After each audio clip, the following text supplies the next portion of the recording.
빚은 부채는 절대 자산이 아닙니다. 2020년, 2021년 미쳐가지고 대출을 땡긴 이들이 되게 많았답니다. 그런 영끌 광풍이 있었죠. 언론도 건설사도 금융권들도 다 같이 사기를 쳤습니다. 나라도 마찬가지고요. 그래서 그때 무리하게 빚지고 아파트를 산 사람들이 많답니다. 그리고 지금 그들은 많이 힘들어하고 있죠. 이자가 6%까지 오르니 미친 겁니다.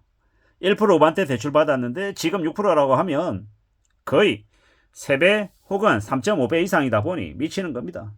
이제 원금까지 일부 갚으라고 은행들이 곧 연락할 거다라고 말합니다. 살벌한 거죠. 이자를 200만원 내다가 이자를 600만원 내는 걸로 상황이 많이 바뀌면요. 되게 미치는 거죠. 이자를 600만원 이상 낼 수 있는 사람이 몇이나 되겠냐라는 겁니다. 이제 대기업 다녀도요. 삼성 다녀도 앞으로 몇 년 지나면 이제 성과급 안 나올 수 있고 그러면요. 임금이 연봉이 20% 30% 줄어드는 건 순식간이죠. 이자로 500만원 600만원 내면요. 인생이 안전해질 수가 없다라는 겁니다. 대한민국에서 이자로 500만원 내면서 살 수 있는 계층의 사람들이 몇이나 되겠냐라는 겁니다. 어처구니가 없죠. 지금 같은 상황에서는요. 물가도 오르고 일자리는 계속 줄어들고 있는 이 상황에 이자까지 폭등하면 답이 없다라는 겁니다. 무리한 빚이 삶을 망친다라는 건 매우 당연한 이야기인데 그걸 모르고 언론에서 떠들어대는 말, 자기가 하고 싶은 얘기, 하고 싶은 생각만 하면서 이때까지 살아왔던 탓에 지금 이제 많이 힘들어지는 겁니다. 한동안 비싼 차를 구매하는 사람들이 되게 늘었답니다. 현대 이제 이 프리미엄급 차 있잖아요. 제네시스 엄청 타고 다녔답니다.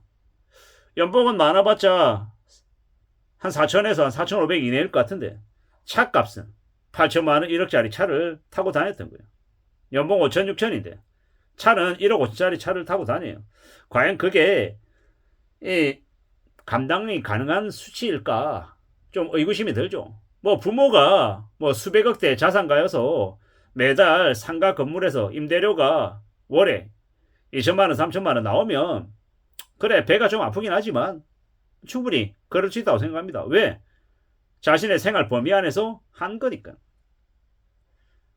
뭐 영끌이 아니라 강남의 아파트를 20억 30억 주고 분양받아서 사서 들어갔다. 빚 별로 없이. 그러면 문제가 없어요. 괜찮아요. 왜? 능력이 되는 사람이 자신의 능력 범위 안에 사는데 그게 뭐가 문제입니까? 그건 전혀 문제가 안 됩니다. 연봉을 3억 5천 받아서요. 월에 실수령액이 예를 들어서 뭐 2천만 원 가량 됐다고 해보자고요. 그런 사람이 1억짜리 차를 산다. 감당할 수 있는 범위 아니거든요. 2천만 원 월 실수령에 들어와서 1,000만 원 쓰고 나머지 1,000만 원 가지고 그래 1년 정도 이렇게 모아서 살 수 있는 수준 되면 그 사람이 감당할 수 있는 범위 안에 들어와 있는 거기 때문에 문제가 없다라는 거죠. 그런 사람이 집을 뭐 예를 들어서 20억짜리 집을 사는데 대출을 한 5억 정도 낀다. 한 7억 정도 낸다. 가능할 수 있을 거다라는 거죠. 왜? 월급이 실수령액이 2천만 원이 넘으니까.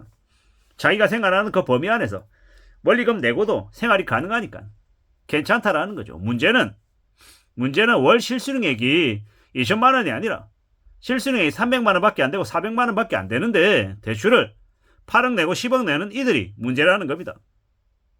집값이 올라가지고 낸 대출들 충분히 커버 가능하다. 그건 나중에 계산을 했을 때 팔았을 때 이제 가능한 얘기인 거잖아요.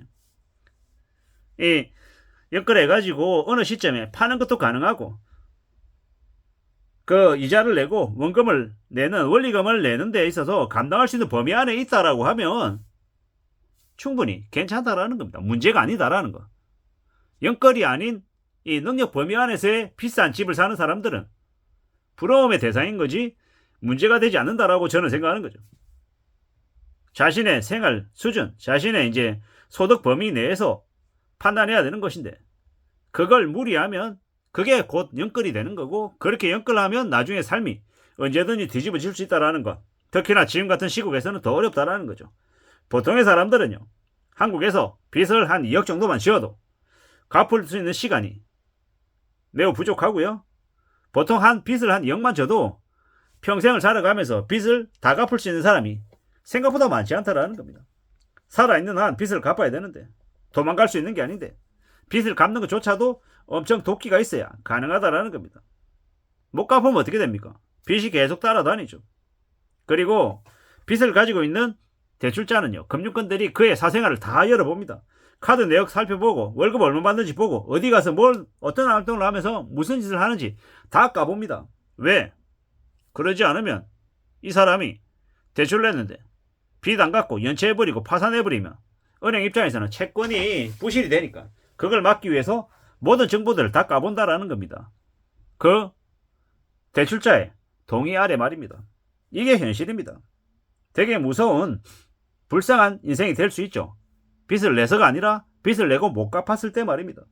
그래서 감당할 수 없는 빚을 위험하다라고 얘기하는 겁니다.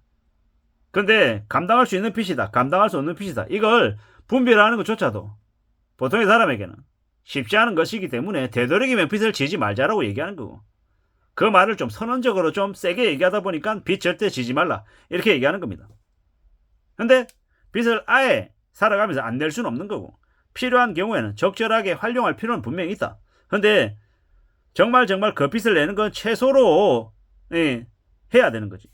여러 가지 모든 활동들을 다 빚으로 다 해버리면 그게 문제다라는 겁니다. 돈이 있어서 해외여행을 유럽으로 간다, 미국 간다, 그걸 누가 욕할 수 있냐고요. 그건 지극히 그 사람의 상황에 있어서는 일상적인 활동들일 수 있다라는 겁니다. 보통의 사람은 집 앞에 공원 가는 거고, 그냥 가족들하고 외식 한번 해도 와 고맙다라고 얘기하는 거고, 또 어떤 이들은 10년에 한 번 뭐 유럽 여행을 갈 수 있는 거고, 미국 여행을 갈 수 있는 거고, 어떤 사람은 매달 시간만 나면 매달 이렇게 일본도 갈 수 있는 거, 동남아도 갈 수 있는 거고, 그걸 단편적인 시각으로 저 사람은 해외여행 가서 나쁜 사람, 이 사람은 국내에서 여행해서 애국자 이렇게 얘기할 수는 없는 거다라는 거죠. 각자의 상황, 자신의 처지에 맞춰서 빚도 내는 거고 집도 사는 거고 생활도 이제 하는 거다라는 겁니다. 제가 말씀드리고 싶은 건 감당할 수 없는 연끌, 감당할 수 없는 비투를 내는 사람들이 문제다. 그리고 그들의 삶이 앞으로 되게 많이 힘들어질 거다라는 말씀을 드리는 겁니다. 그리고 그러한 그들의 모습을 보며 우리는 교훈을 얻어야 된다. 함부로 욕심부리거나 탐욕을 가져서는 안 된다라는 말씀을 드리는 겁니다. 안전하게 살아가야 된다라는 이야기를 하고 싶은 겁니다. 물가도 오르고 이자도 오르고 상황도 안 좋아지는데 빚까지 지면 답이 없다라는 말씀을 드리는 거고, 안전하게 살기 위해서 뭘 해야 된다? 각자의 삶에 맞춰서 대비하고 준비해야 된다라는 겁니다. 이런 얘기를 계속 하는데도 저에게 불안을 조장한다, 이 빈부격차를 계속 이렇게 유도한다, 이런 개소리 하는 사람들의 말은 아예 그냥 차단하고 그런 글을 올리는 이들의 글은 아예 그냥 삭제 처리하겠습니다. 아무쪼록 안전하게 살아가기를 바랄 뿐입니다. 전하 여러분들이 말입니다. 이상입니다.